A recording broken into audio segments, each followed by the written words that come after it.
Hello there and welcome to CNR Extra here on CTV, coming to you live from our studios at number 5 Ola Hansen Lane, Tesadon, Accra. My name is Philip Nihilate. Coming up, New Patriotic Party endorses controversial statement by Minister for Food and Agriculture, Brian Achampong. That we will never disrespect the people of Ghana. And Brian is one individual that has continuously respect the Constitution of the Republic of Ghana. So for me, I don't see any apology in any way.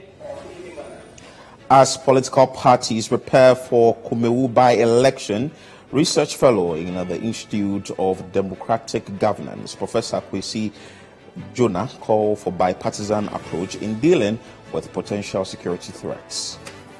Let us continue to organize the by-elections as we have, but instead focus our attention on how to reduce tensions.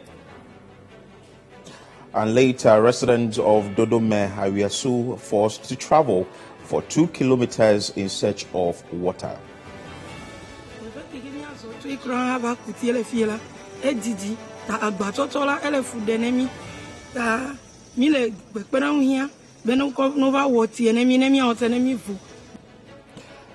And City FM Foundation makes cash donation of 60,000 Ghana cedis together with food items to 3 orphanages in Eastern, Ashanti and Northern regions as part of the 2023 edition of the Easter Orphan Project. Our listeners and our viewers have asked us to do a work for them. So on behalf of the management, the managing director, all the staff of City FM, City TV, we also present to you this 30,000 Ghana cedis. They are asking you to utilize it very well for the kids, and what they have seen is why they are giving you this.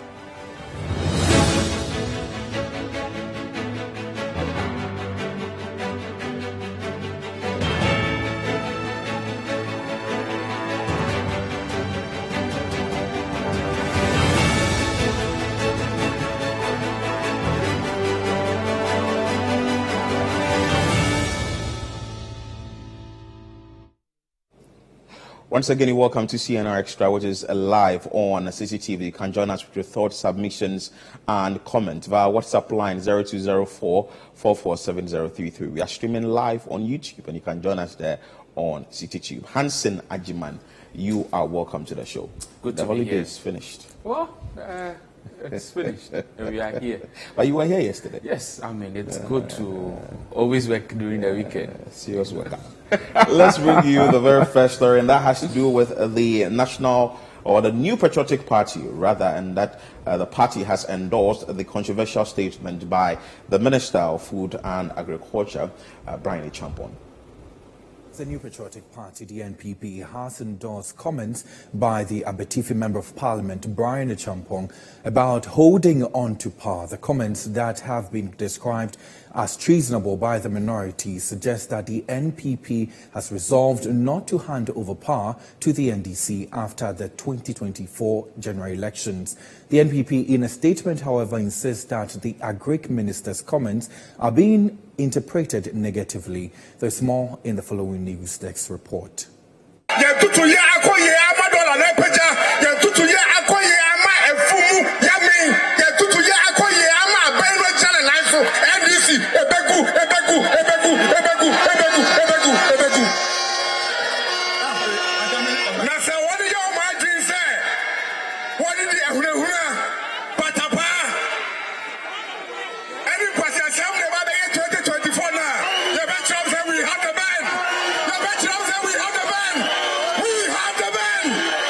That is the video clip that has raised eyebrows in Ghana's political sphere since the weekend. The minister in charge of food and agriculture and the member of parliament for Abetifi is captured speaking at a mega walk organized by the New Patriotic Party at Mpareso in the Eastern region, where he made pronouncements that the National Democratic Congress, the NDC, will collapse. According to him, the party will use whatever means necessary to remain in power in the 2024 general election. See,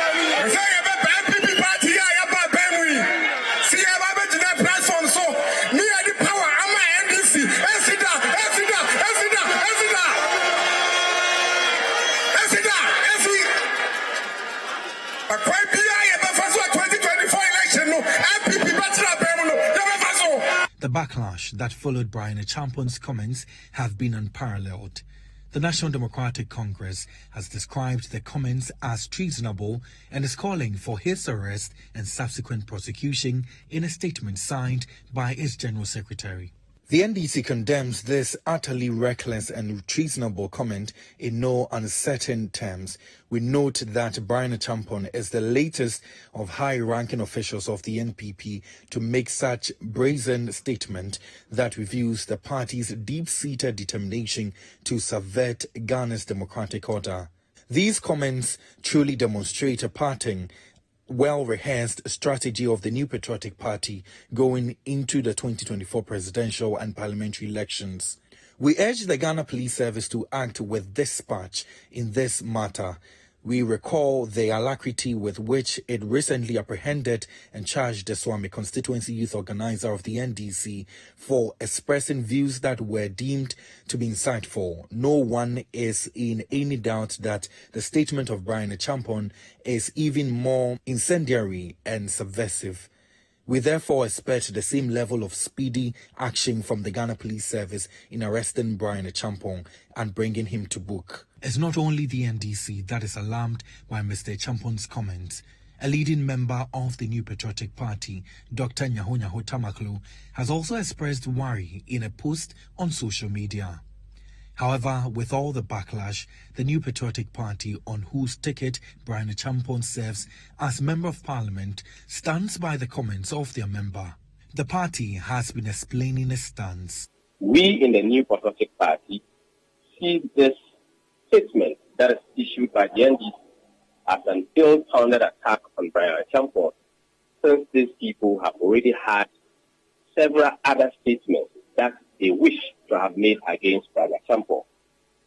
Brian made very critical points, and Brian's point came at a point that the NDC had continuously, through their former flag bearer of the NDC, former president, that the NDC has revolutionary rules, and when it comes to unleashing violence, nobody can beat them to that.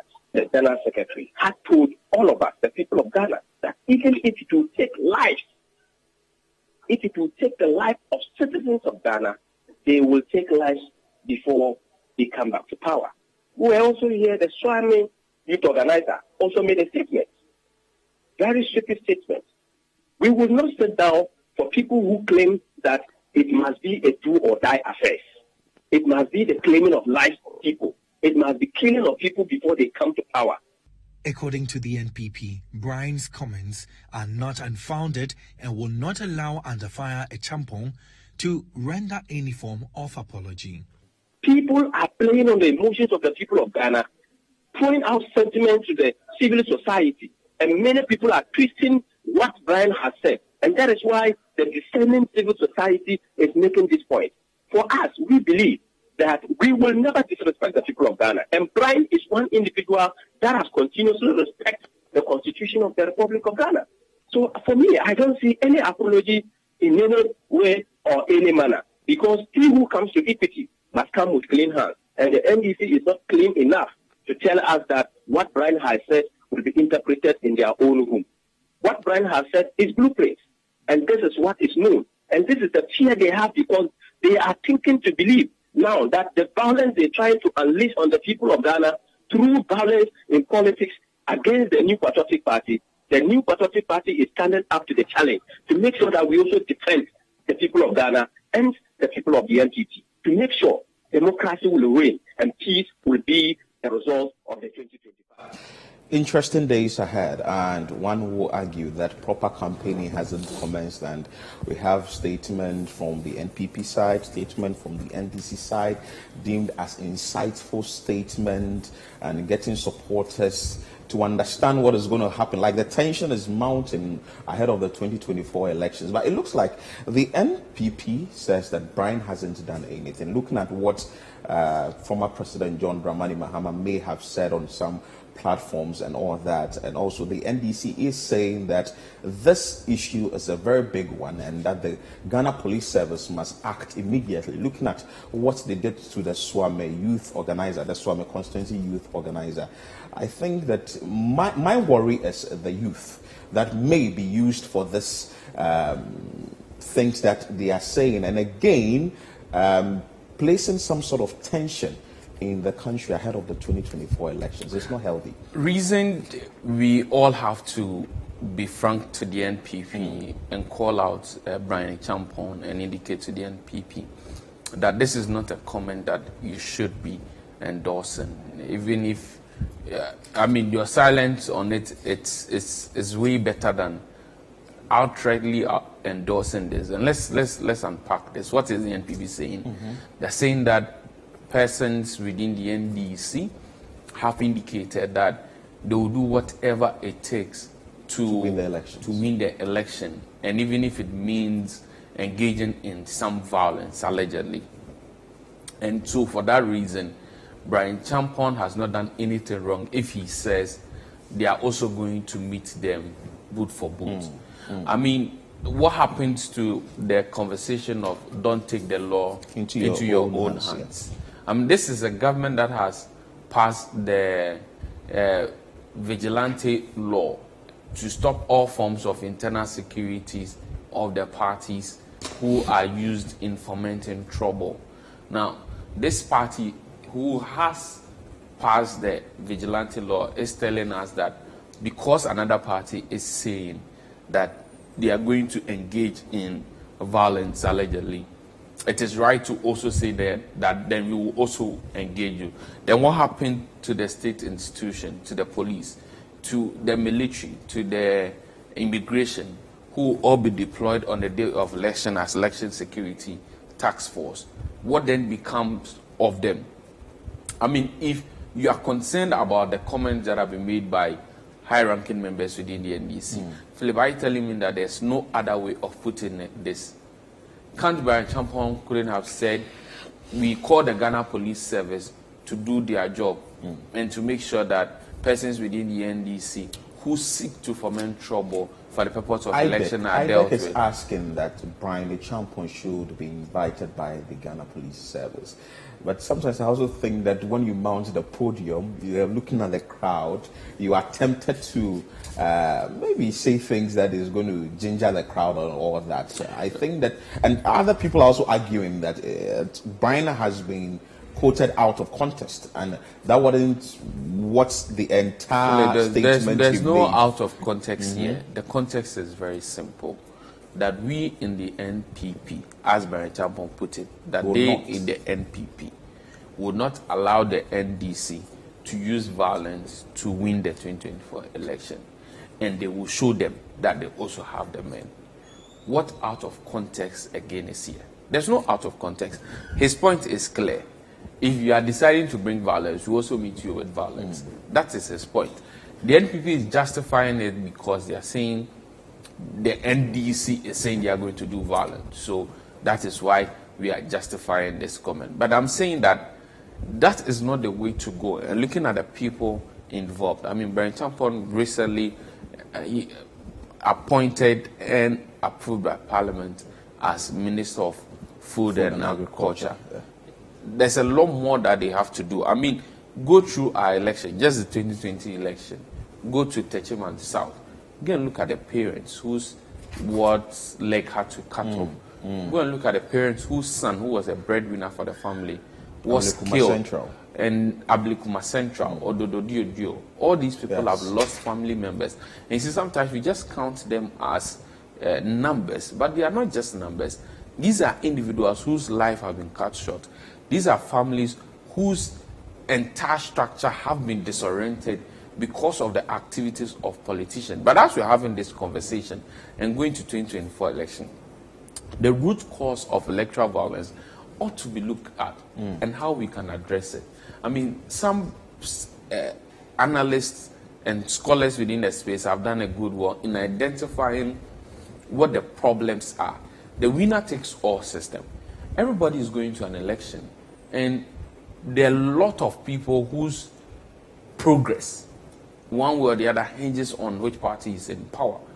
If NPP loses today, everything changes to the person who mans the public toilet. True. So the investments that go in there become too much and nobody wants to lose. And so we need to address that issue of winner takes all. Issues of unemployment. We need to have a conversation about this because you rightly mentioned the youth. Yes. And at the end of the day, it is the youth that you are going to use because they have a lot more energy.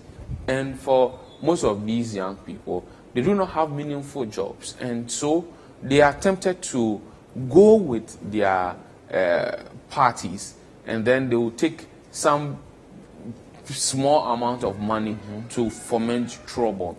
But I'll end this by saying that the Ghana Police Service will have to do a lot, and perhaps engagements about security for the election should start right away, and all these things that could lead to inciting people should be dealt with appropriately. Exactly. So security should be intensified, and also the political parties, you should as well be very mindful of the things you say, that is the actors in the various political parties, when you mount the podium. We understand that the National Democratic Congress will this afternoon petition the Ghana Police Service on Brian Echampon's comments that he made in prior. So away from that story, let's bring you some more stories, but that still has to do with violence in political space. And as political parties prepare for Kumewu by-election, research fellow with the Institute of Democratic Governance, Professor Kwesi Jonah, calls for a bipartisan approach in dealing with potential security threats. Now, a senior research fellow with the Institute for Democratic Governance, IJEG, Professor Kwesi Jonah, is calling for a bipartisan approach in dealing with political tensions that arise from holding by-elections. His comment comes on the back of the preparations to hold a by-election for the Kumewu constituency following the demise of its Member of Parliament, Philip Baswa. There's more in the following report by City News' Daniel Sakite and read to you by Hansen Ajuman. In recent time, by-elections in Ghana have been marred with violence, with the most recent one recorded at the Ayawaso West Wuogon by-election. The opposition National Democratic Congress withdrew from the elections after a shooting incident and invasion of polling stations by men purported to be from the national security apparatus. As a result of heightened tensions and costs involved in organizing the elections, some stakeholders have been pushing for political parties to nominate persons to replace their MPs who die or resign from office. But speaking to City News on the back of the upcoming by-elections in Kumewu, senior research fellow with the Institute for Democratic Governance, Professor Kwesi Jonah, argues that it is important to follow the status quo, saying it will afford opposition parties the opportunity to test their strength. It is a relatively safe pitch for the NPP. I agree. Kumewu, they may win and so on and so forth. But don't forget, it also offers the NDC or the other parties the opportunity to test how their popularity has grown since the last parliamentary election. So the NDC may not win this by-election. Let's take, for example, that they don't win. But if they look at so many things have happened in this country since the last parliamentary elections were conducted, this by-election will give the NDC and other parties the opportunity to test just how their popularity has grown because of economic and other developments that have taken place in this country. So you just simply, and then just tell them how to prepare for the general election itself. So for me, I am telling you quite frankly that you should continue to conduct by-elections under the existing rules and regulations. Professor Kwesi Jonah also added that it is important for attention to be given to security in the organization of by-elections. He proposed that a bipartisan approach should be adopted to douse heightened tensions during by-elections. The major parties especially mobilize all their resources and members to make sure that they win that seat. And invariably, the ruling party is at an advantage. Why? Because they control the resources, they can promise people electricity, this and that and that and that. So there's so much tension. The election is happening on just one constituency. The NDC, the NPP will mobilize all their resources in an effort, and it creates so much tension. I think the tension argument is much stronger than the cost argument. But again, the very essence of democracy is competition. So I would say that instead of allowing the party that controls the seat to simply dominate, which will be taking competition out of democracy, let us continue to organize the by-elections as we have, but instead focus our attention on how to reduce tension. For me, the tension argument is more convincing than the cost argument. But here, what you have to do is look at ways, a bipartisan way arrangement to ensure that tension goes down. So regarding the by-elections in Kumewu, the New Patriotic Party has opened nominations, and which begins today for individuals who are interested to take up the seat. But there is this argument in the political space, I think, still in the New Patriotic Party, that instead of by-elections, there should be a replacement of whoever passes on when the person is in office. Well, I disagree with that point, because it is representation, and the people should have a choice. So they should choose who to represent them. And I mean, you can make the argument of democracy being costly, but that is what we've selected as a people for our common good, and it is one thing that we will have to deal with. The issue of by-election violence, I mean, the most recent one, Ayawaso West Wogan. I remember that the day. famous one. I remember you were that. there? Yeah, I remember that day.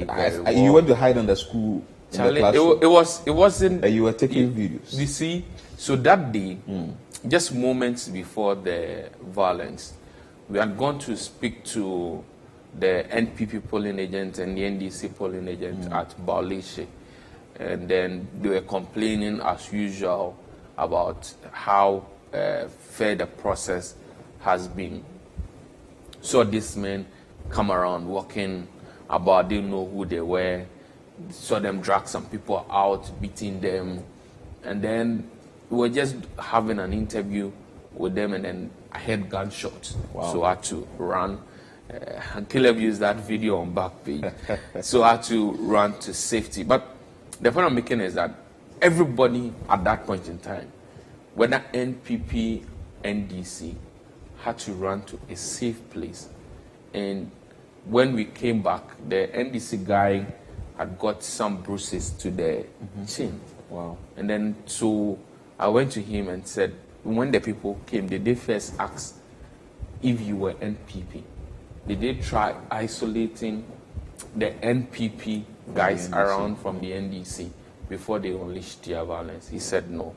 And that is the situation that we face. That when you are at a place at the wrong time and such a thing happen, it would not matter if you are NPP, if you are NDC. Everybody is affected. And so it is important that we take conscious effort to avoid some of these issues. The point here is that when it comes to by-election, usually there's a lot at stake.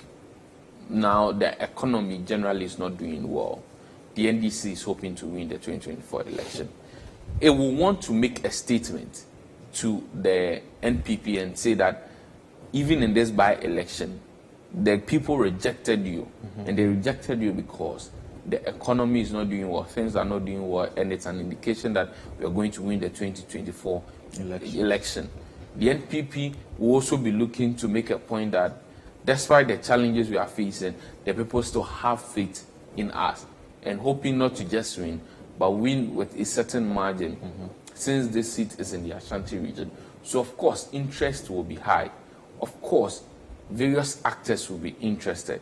And that is why we need to make sure that all we make sure that all factors are considered in order to prevent any violence. The Speaker of Parliament declared the seats vacant on April 3 last week. And so we are yet to hear from the Electoral Commission when the by-elections will come. But the Constitution, since the seat has been declared vacant, the Clerk of Parliament has 7 days to get to the EC. And so somewhere within this week, that 7 days will elapse. And the EC will have 30 days within 30 days to hold a by-election. So hopefully within this week or in the coming week, we should hear from the Electoral Commission on setting the date for the by-election. And we hope that is going to be peaceful. That is all we are asking for concerning the by-elections in Kumewu. Away from political stories, and let's take you to the issue of tax. And stakeholders in the lotteries and the betting sector are not excited about the introduction of taxes on lottery and sports betting. Let's bring you that insight. Now, stakeholders in the lotteries and betting sector continue to express their resentment with government's decision to introduce taxes on lotteries and sports betting. According to some local bettors, this move by the government is an attempt to deprive them of their alternate source of income. In an interaction with City News, they called on the government to reconsider its plans at deducting 10% withholding tax at the point of payout from winnings on lotteries, sports betting and games of chance. There's more in the following report. Driven by an expeditious rise in the number of smartphone ownership, better internet accessibility, and perhaps most importantly, enhanced financial inclusion, Ghana has seen a surge in sports betting. It appears a great number of soccer fanatics, particularly lovers of the English Premier League, have a penchant for betting, where they make gains through predictions, among others. However, the Panthers may have to share their betting wins with government as it has decided to introduce taxes on lotteries and sports betting. On March 31, Parliament approved 3 bills on taxes: Income Tax Amendment Bill, Excise Duty Amendment Bill, and the Growth and Sustainability Amendment Bill, which were tabled before it as part of government's measures to generate more revenue. The components include a 10% withholding tax at the point of payout from winnings from lotteries, sports betting, and games of chance. City News has been interacting with some bettors, and they tell us what they make of this development. I can lose bet for about 1 year without winning any bets. So if I win today, if I win 100 Ghana and you taking 10%, then it means I've lost. Because for fully 5 months, I can place bet without winning for the whole 5 months.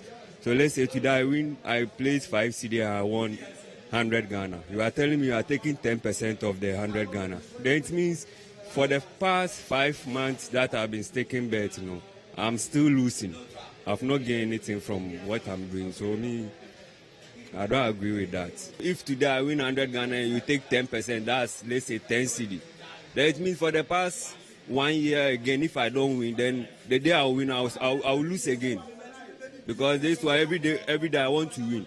And now every day I'm losing.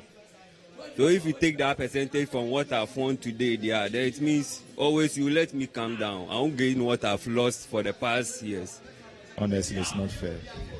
Since we are suffering, sometimes it's not good, If you use our money and play bet, we play bet, we try our best to play bet and chop. They will remove the 10%. Honestly, it's not good, honestly. But sometimes, if for example now, if we play bet, if you lose the bet, then they are going to refund the money from us. Sometimes we lose bet money. To eat the bet is very difficult. You understand? Honestly, the 10% is not good. The 5% is okay.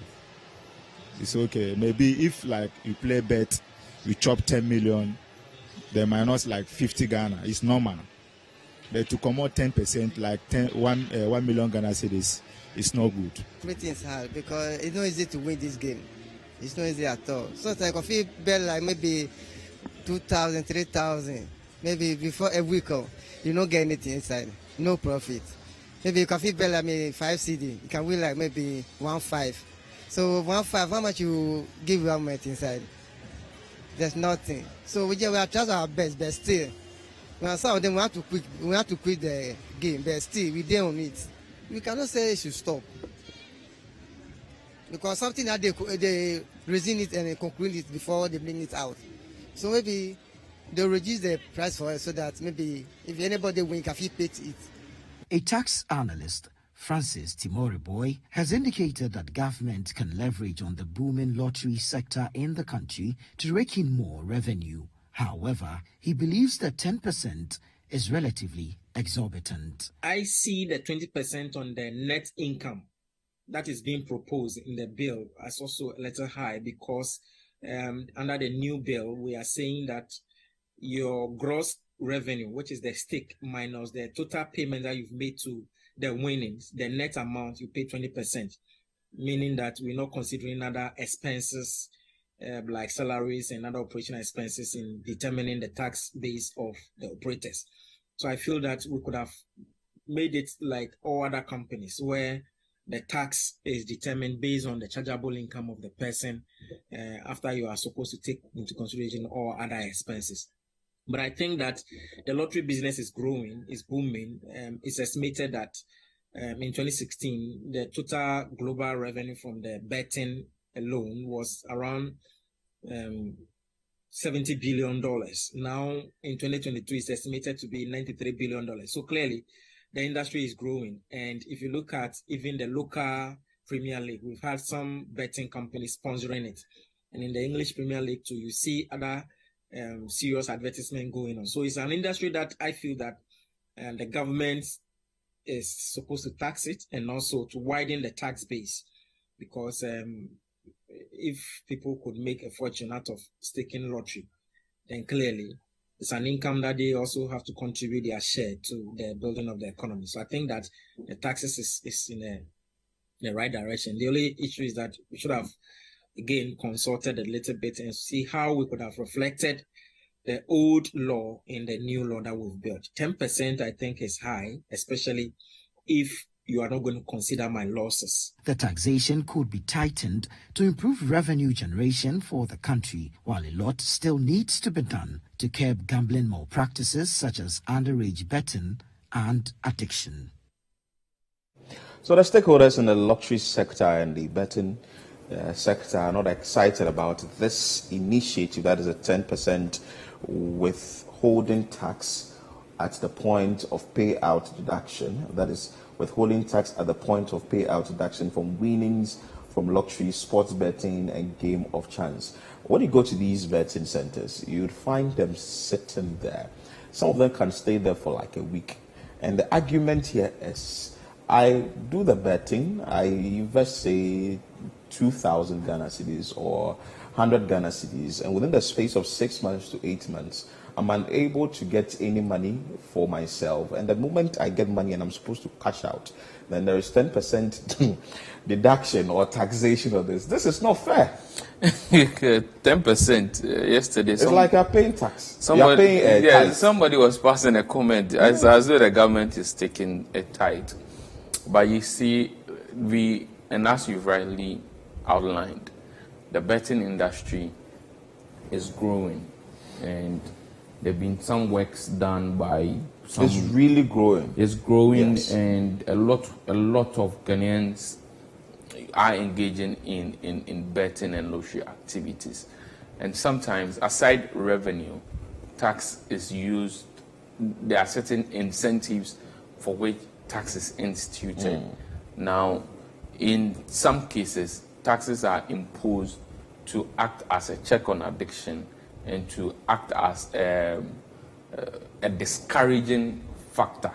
And so if the thing is taxed, then for those who engage in are those who really want to do so.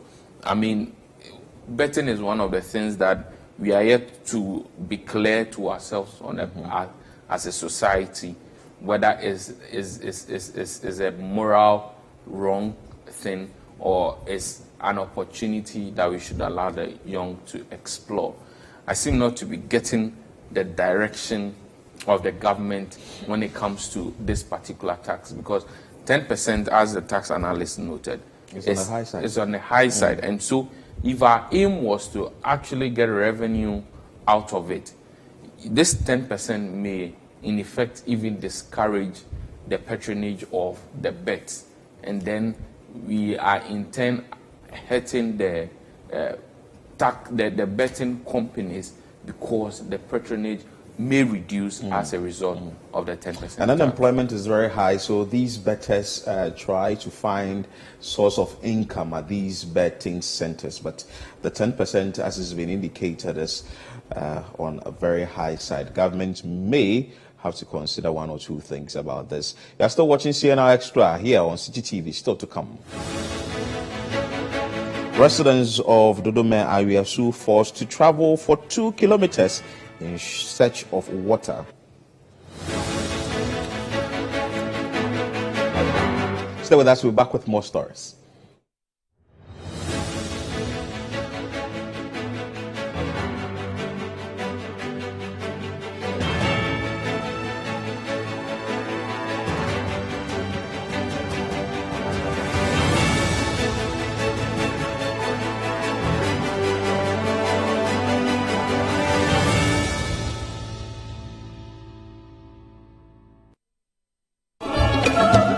Get ready to experience another never-to-be-forgotten evening as the Symphonials proudly presents a mega musical concert dubbed Grazioso 2023. Theme, Come Let Us Sing. This program is slated on Saturday, 15th April 2023 at the Accra International Conference Center. Time 4 p.m. Tickets regular 50 Ghana cedis, VIP 100 Ghana cedis. You can purchase your tickets using the short code *800*801# or call these ticket hotlines 0201-471-209 or 0555-910-963. Come for a delightful experience in God's presence, worshiping and praising through His music. Sponsors: Valley View University, Ren Power Systems, Wiggle IT Solutions, Jake Short, Time to Think Foundation, Advent Press, Premium Star Quality Group Limited, Agile Ventures, Media Partners, CTTV, CTFM, Hope Channel Ghana, Metro TV, Praise TV, and ABN. It's going to be super massive, so don't miss out. Come and enjoy an evening of music that will leave an indelible mark on your heart.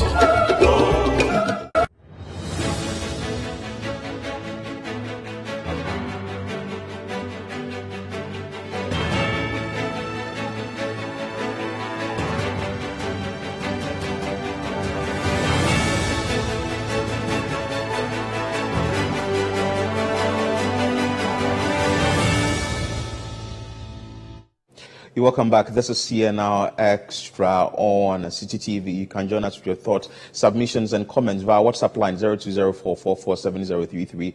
We are streaming live on YouTube on CTTV. Let's take you to the Volta region, where residents of Dodome Ariasu are forced to travel some 2 kilometers in search of water.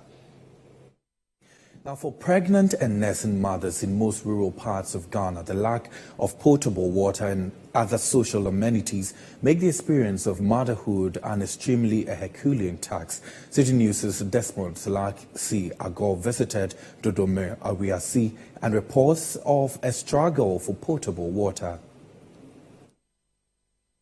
In Dodome Ariasu, a small village in the Whole West district of the Volta region, pregnant women and children are forced to walk over 2 kilometers to get water from a stream that is not only unhygienic, but also poses a significant health risk to the community. According to the villagers, the lack of clean water in the community has been a major challenge for years, and despite their appeals to the government and other stakeholders, nothing substantial has been done to address their plight. The children, on the other hand, are often forced to accompany their mothers on the long journey, which not only exposes them to the risks of diseases, but also takes them away from school. Some residents and school children spoke to City News.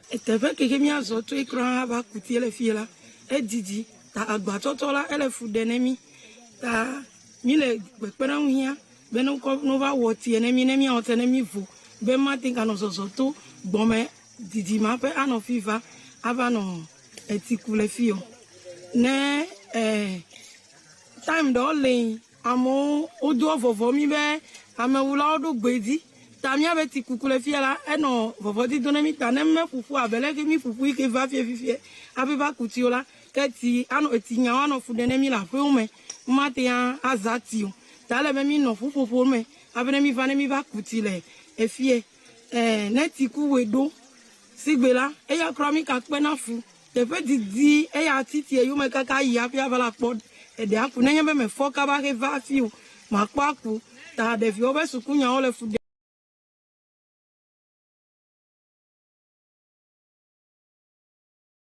le ti du do ti je be ni pere mi awun ne ni wo ti ne mi ate be mi afuto e ti nya o si me le gbon me e ti nya le fu de ne mi to we didi reke ne ke mi to me la ni no fofo ba do mi afofo me aba kuti aba papa vinyo wale ti aba isuku efuno te aja agba ayi to me aba agba aba le ti menyo me de mi de kuku na mi na po mi agbo le ti ni no apemene mi ni girudu ni po mi agbo le ti ni va apemene mi. This is the stream in which we have been fetching our waters. And sometimes when we come here in the dry season, there is no much water for us. So you have to wake up like 4 o'clock or 5 o'clock to come and sit there and fetch the water. Even sometimes the water is not much, we have to use it like that and go to school. So this makes us late to school. Sometimes if you come to fetch the water, there are germs in it, and we sometimes use it for scrubbing, washing, and we use it for cooking too. So sometimes when it's dry season, we have to go to the other towns to fetch water. So we are please begging on you that you make potable water in our village like the borehole, so that we get potable drinking water for ourselves. The situation is especially dire for pregnant women. Residents of Dodome area are in search of help, let me put it that way, because they want government to come to their aid and provide them with potable water. And this has to do with the Sustainable Development Goal 6, which talks about clean water and sanitation. We all talk about this here, but I think the youth in the area also came out to do something about this situation. I think that the support that is needed to be given to them must be given immediately, so that at least the people there can be given potable water, and that doesn't affect only Dodome area, but other parts of the country, people are in need of potable water. And it's interesting how we are still facing such a challenge in 2023, and it's necessary that government, the MMDC, assemblies and all that, take up the effort in making sure that at least potable water is given to such communities. I think this is non-negotiable, because if a resident of an area or somebody is in this particular country that is a citizen, the person has the right to good water, to potable water, and government must take that up. Dodome Ariasu residents are calling on government to address the situation. You are still watching CNR Extra here.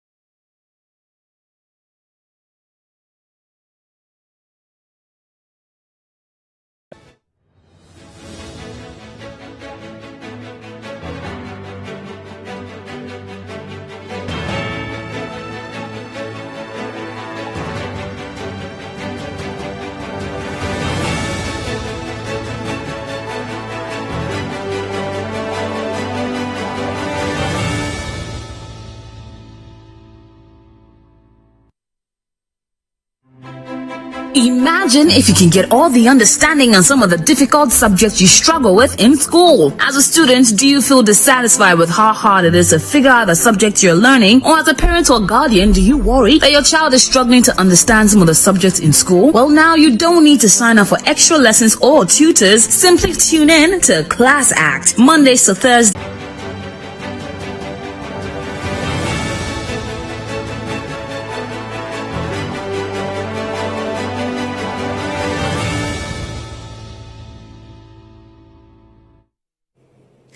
Welcome back. And CTFM Foundation has made cash donation of 60,000 Ghana cedis, including food items, to 3 orphanages. Let's bring you that insight.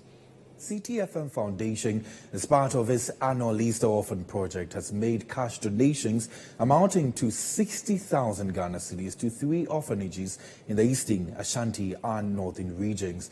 The foundation also donated assorted food items and sanitary products through the generous donations of its listeners and viewers. There's more in the following report. The CTFM Foundation has over the years embarked on a number of humanitarian projects that have improved the livelihoods of many. The foundation every Easter holds the Easter Orphan Project, where a number of orphanages across the country are selected to benefit from cash and material donations, among others. One of such beneficiaries is Richard Kofi, who was once a student of the Baptist School Complex Orphanage Basco at Troto, near Suhum in the eastern region of Ghana, and is currently the administrator for the orphanage. 17 years ago, I was also sitting in this same chair, to welcome CTFM, being my first time as a student of this orphanage. And as a beneficiary, I understand what it means when we say CTFM is coming to Basco. Your coming over the years has brought a lot of blessings. And we can't write the story of Basco without mentioning how vital CTFM has been to Basco. For the past 15 years, the CTFM Foundation, under the Easter Orphan Project, has embarked on several projects at the Baptist School Complex Orphanage, including the construction of a 30-bed girls' dormitory, 2 boreholes, and the provision of solar panels to address their power needs. During a visit on Easter Monday to celebrate with the children and staff of Basco, the foundation got to know how important its annual donations have helped shape lives of children at the orphanage. This is the old girls' dormitory. This is where all the girls were sleeping before city.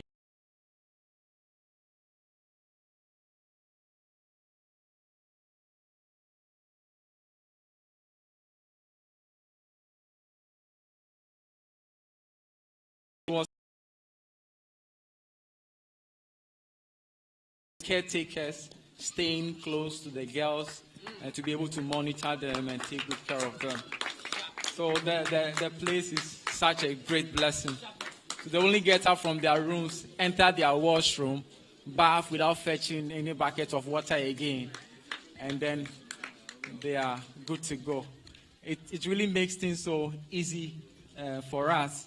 It was indeed a day well spent with some children at Basco. The foundation donated food items, educational materials, and an amount of 30,000 Ghana cedis to the orphanage. The head of events and partnerships at CTFM and City TV, Frema Edunyame, indicated that the gesture will go a long way to lessen the burden of managing the facility. So we present these items to you, and we believe that they will go a long way to lessen the burden on you as you manage the facility and take care of the amazing children you have here.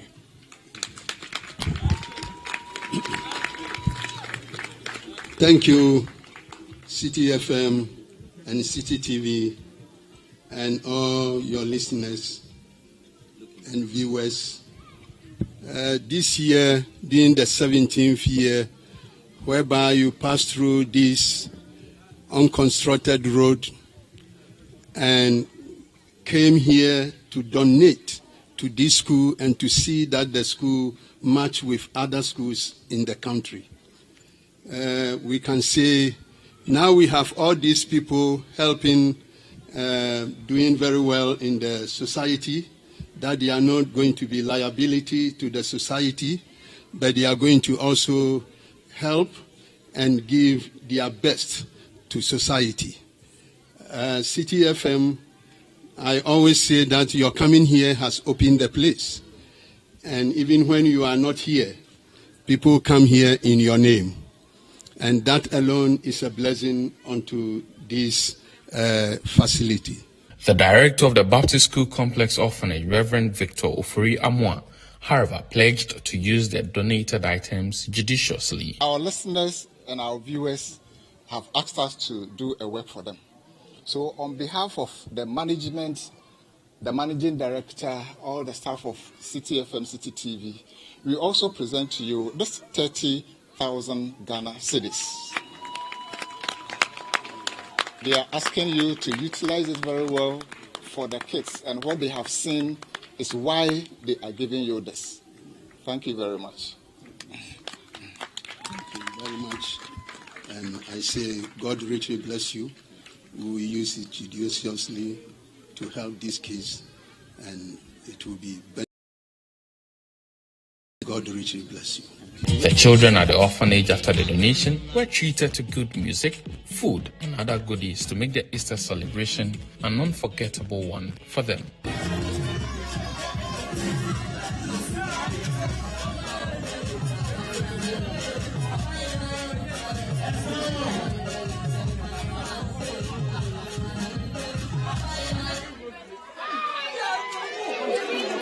Fun activities, including a drama on the crucifixion of Jesus Christ, was acted out.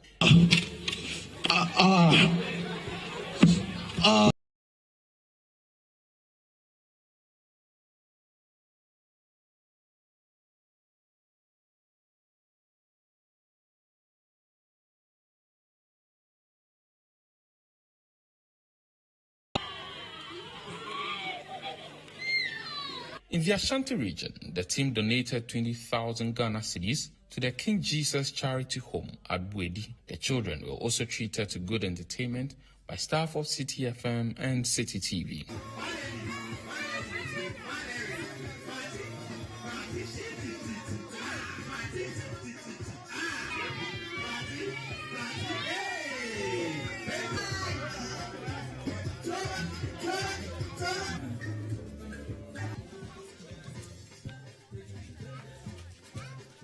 The administrator for the City FM and City TV office in Kumasi expressed gratitude to listeners and viewers of the media house for their kind donations. I think this is a very, good and great initiative of City FM and City TV.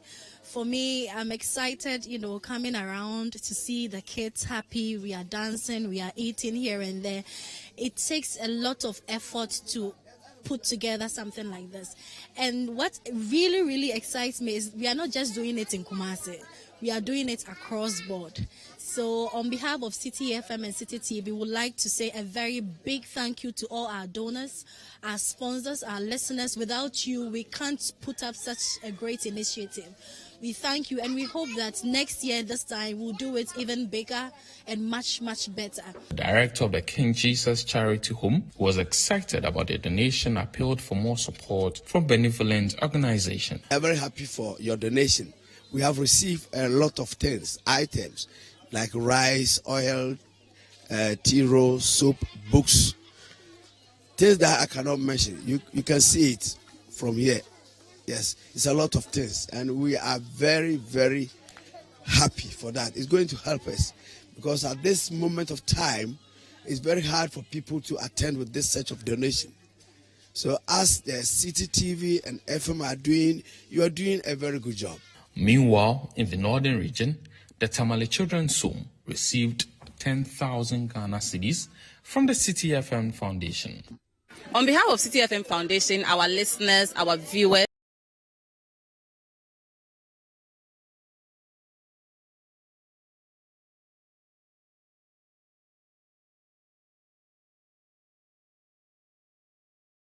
and this donation is part of the Easter Orphan Project, an initiative of City FM Foundation. It's an annual event. We do it in selected orphanages across the country.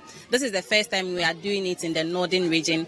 And Nyuani Children's Home, or Tamale Children's Home, is also the first time we are here to present these items to you. And we hope that these items will really be used for the children. We want to thank City FM and City TV as well. In fact, we are most grateful today. We have a fun, as you can see.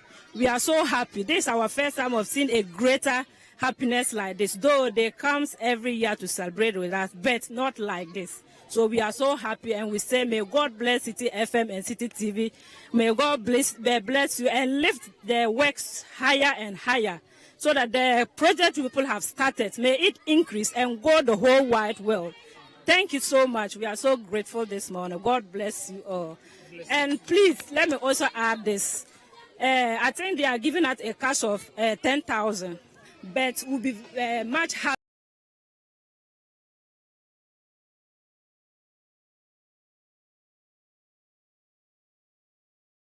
And Budi.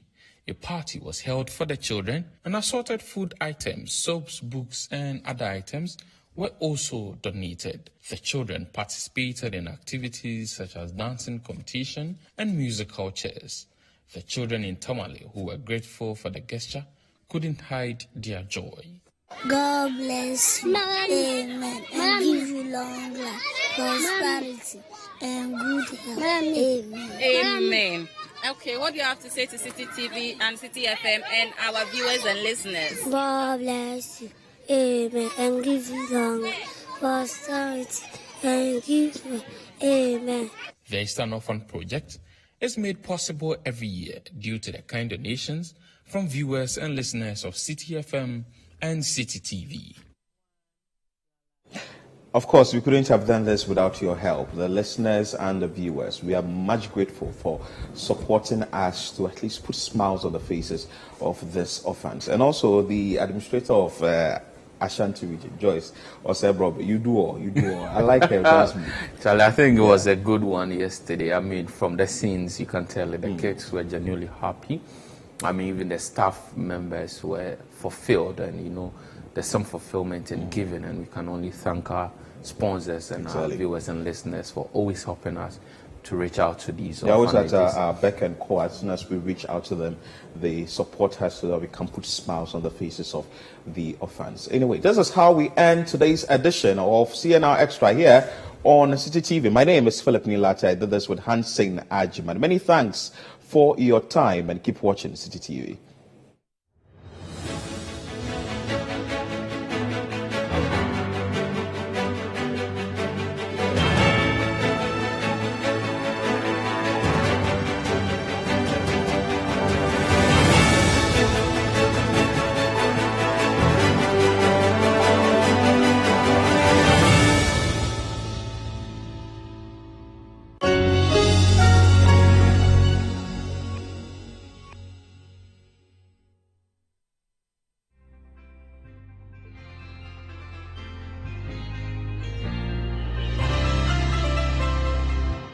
Finally, anyone can become a house owner. Oh, wow. Yeah. You Go Flip, a real estate gaming platform that allows you to play and stand a chance of winning a house or cash or consolidated prizes, such as savings towards a house. Simple and easy to play. Visit www.yougoflip.com. Buy a ticket to enter the game. Wait for the end of the game to enjoy the win. Anyone can win. Flip it or own it. You Go Flip. This advertisement has been vetted and approved by the Gaming Commission of Ghana. Play responsibly, not for persons below 18 years, and gaming can be addictive.